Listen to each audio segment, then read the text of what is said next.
kabar saudara dan saudara? Semoga selalu dalam keadaan baik-baik saja ya. Dan insya Allah masih tetap semangat untuk belajar daringnya. Oke, untuk hari ini, hari Rabu, kita akan belajar mata pelajaran IPA. Sudah masuk ke subtema 2, yaitu perubahan lingkungan. Untuk materi IPA-nya ada pada halaman 43. Oke, halaman 43. Materi yang pertama yaitu tentang pengertian air tanah. Oke, kita masuk ke pengertian air tanah. Kalau minggu lalu kita sudah membahas tentang siklus air. Untuk minggu ini kita akan membahas tentang air tanah. Oke, kita langsung saja. Sebagian besar air yang kita gunakan untuk memenuhi kebutuhan sehari-hari berasal dari lapisan tanah yang biasa kita sebut dengan air tanah. Oke, pengertiannya di sini, air tanah merupakan air yang terdapat dalam lapisan tanah atau bebatuan di bawah permukaan tanah. Itu ya, untuk pengertian air tanah merupakan air yang terdapat dalam lapisan tanah. Itu untuk lebih singkatnya. Kemudian air tanah banyak memberikan manfaat bagi makhluk hidup, terutama bagi kelangsungan hidup manusia. Manfaat-manfaat tersebut ada apa saja? Yang pertama, untuk ketersediaan air bersih. Itu untuk manfaat yang pertama. Jadi air tanah itu menyediakan ketersediaan air bersih. Kemudian yang kedua, untuk kepentingan rumah tangga. Tentu karena dalam kehidupan sehari-hari kita itu sangat membutuhkan sekali air ya, untuk mencuci, kemudian memasak, mandi dan lain sebagainya.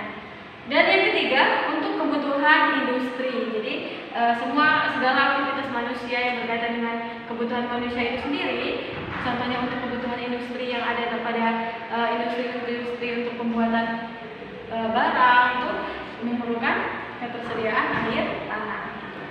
Kemudian pada halaman 43 di sini ada sedikit penjelasan tentang air tanah itu sendiri.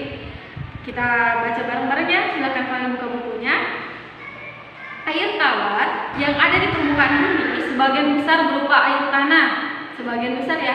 Persentase air tanah di permukaan bumi sekitar 97%. Kemudian sisanya 3% merupakan air sungai, danau, rawa-rawa dan juga cekungan-cekungan permukaan. Jadi hampir 97% itu semuanya air tanah, dan sisanya 3% itu berasal dari air sungai, danau, rawa-rawa dan juga cekungan-cekungan permukaan. Di sini ada dua sumber pembentuk air tanah. Yang pertama, air hujan yang jatuh ke permukaan tanah akan meresap ke dalam tanah atau melalui pori-pori retakan batuan pada tanah, akhirnya mencapai muka air tanah. Jadi sumber pembentuk air tanah itu berasal dari mana? Berasal dari air hujan yang jatuh ke permukaan tanah. Itu yang pertama. Yang kedua, air tanah juga bersumber dari aliran air permukaan seperti sungai dan danau yang meresap. Jadi air hujan yang jatuh itu ke sungai kemudian danau dapat meresap melalui tanah ke dalam zona jenuh. Apa itu zona jenuh? Zona jenuh adalah suatu lapisan tanah yang tidak terhubung dengan udara luar. Itu sumbernya. Yang pertama dari air hujan itu sendiri yang masuk ke permukaan tanah, kemudian dari air hujan yang mengalir ke sungai dan danau. Itu dua sumber air tanah. Kemudian ketersediaan air tanah dapat dipengaruhi oleh beberapa faktor, diantaranya seperti yang ditulis sini.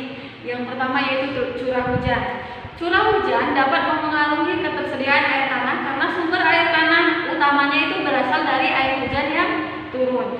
Curah hujan yang banyak akan menyebabkan ketersediaan air yang banyak juga. Saat musim hujan, sumur-sumur kita akan banyak airnya. Sementara saat musim kemarau tiba, maka sumur-sumur warga akan sedikit airnya. Itu yang pertama. Tentu kalau faktor yang pertama itu karena adanya curah hujan. Itu sangat penting sekali ya. Yang kedua, faktornya itu material batuan. Jadi, batuan memiliki kualitas yang berbeda-beda. Batuan memiliki sifat yang tidak menyerap air. Namun, air hujan dapat meresap melalui celah-celah batuan. Jadi ini yang kedua, ini faktor ketersediaan air tanah itu ada pada material batuan. Yang ketiga, yaitu ketersediaannya didapatkan dari geomorfologi atau lereng.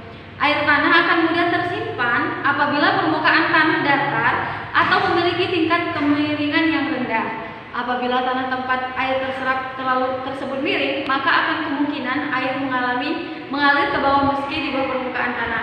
Oleh karena itu, air tanah di tanah yang miring jumlahnya lebih sedikit daripada di tanah yang datar. Itu ketersediaan air tanah itu dari geomorfologi atau lereng yang terdapat pada permukaan tanah.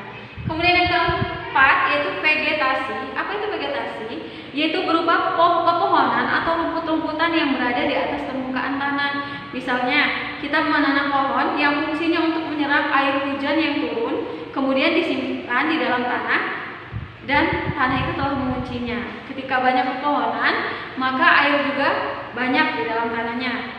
Begitu juga sebaliknya, jika pepohonannya sedikit, jumlah air yang disimpannya pun sedikit.